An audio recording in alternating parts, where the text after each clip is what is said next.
Labą dieną visiems. Šiandien gruodžio 12. Pabandysim dar kažką sumedžioti. Suėjami tvenkinį. Aišku, vilčių nėra daug, bet namuose nepagausi. Man šį kartą priešinis vėjas. Bus šiek tiek sunkiau su užmetimais, bet čia ta vieta yra sekli ir kiek tu be mestam, čia nėra skirtumo. Čia gylis iki 2 metrų, bet kaip rodo visa praktika, iš šios vietos sugausios mano šiame telkinyje didžiausias žuvis. Kažkodėl jos čia laikosi. Buvo laikai, kai per pusvalandį ir 3 pagaudavai, bet tie laikai baigės, kaip ir visi geri vėliau laikai. Bet pernai tokiu laiku čia buvo pagauta tikrai didžiulė lydeka, sverianti 6 kg ir 100 gramų.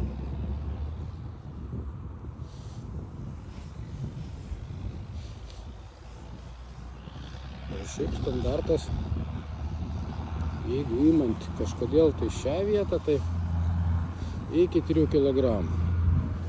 Ir kas labiausiai džiugina, čia šaudiklių nėra. Vėlgi, nežinau kodėl. Jeigu aną krantą matot, ten galima pagauti daug greičiau.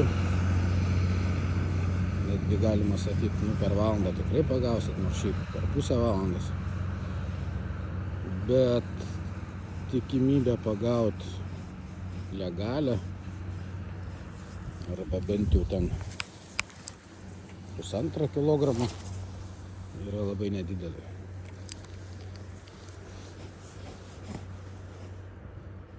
Nežinau, su ko taip susisieja. Čia žuvies nepaklausiu, bet jau taip yra. Aišku, šita visų pakrantė yra daug geresnė. Ten yra giliai, bet žuvaujant nuo kranto yra didelė tikimybė prarasti masalą, nes betoninė karantinė ir labai daug kliuvinių palikta. Taip kad ten gumuos per tiek metų, manau, žvejybos parduotuvėj nė vienoj tiek nerasit, kiek ten yra jau nutraukta.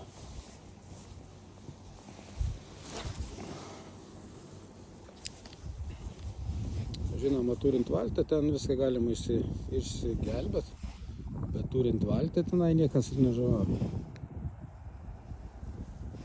Praplaukia. Visi kaip susitarė tą pakrantę, nes ten yra įdomi duobė, galimybė pagauti sterkį.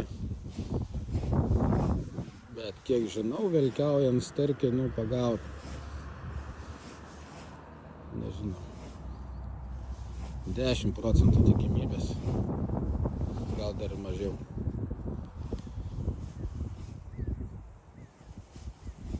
Tai vat, tiek tam kartui. Bandysim kažką keisti masalą. Gal reikia pradėti nuo ryškesnių spalvų.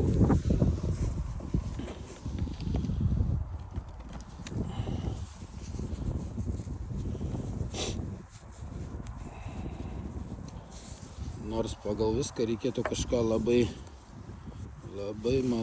lėtai judančio, nes žuvis dabar tikrai nėra aktyvi. Kaip ten girdėjau, jos metabolizmas sulėtėjęs, daug maisto jai nereikia, kaip būna šiltas vanduo.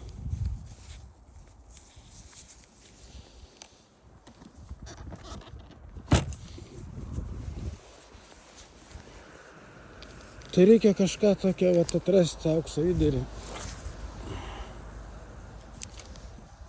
Nei per didžiausią masalą ir kad nebūtų super aktyvus.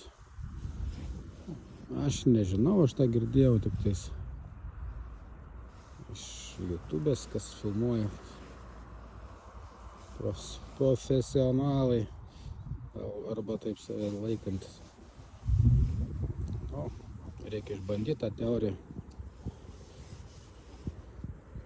Kai atgaudysiu, kokius 5-8 metus galėsiu aš savo teoriją papasakoti. O dabar tik belieka mokintis iš savų klaidų. Arba nedaryti klaidų, kurias darė kiti.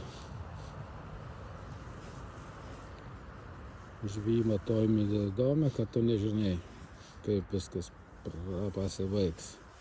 Kai prasidės, tai aišku. Gerai.